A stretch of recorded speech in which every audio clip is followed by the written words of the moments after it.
In this film, we're going to look at the forward fold into downward facing dog. And as you can see, the most important thing is to make sure that the action comes from the hip crease and not from the back. It's vital, therefore, to activate core muscles in a forward bend. And the cue for this is to lift your lower back slightly and to draw your navel backwards towards your lumbar spine. Keep your core activated throughout the movement. Hamstring stretching is great preparation for forward folding.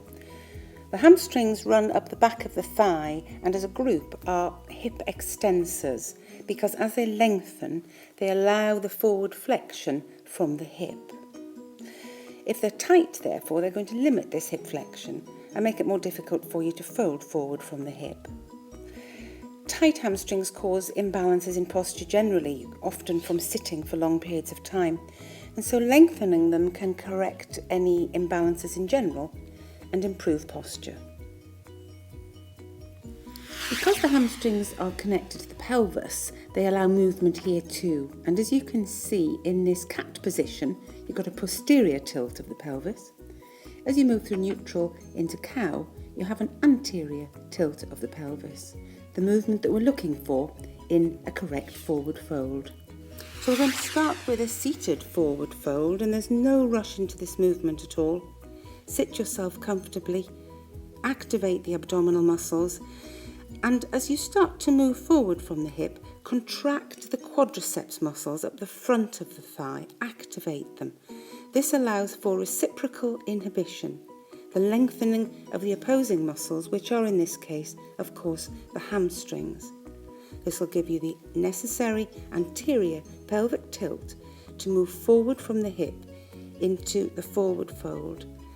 And in this way, you can stop at any point when you feel your back rounding, because you've then reached the limit of your hamstring extension.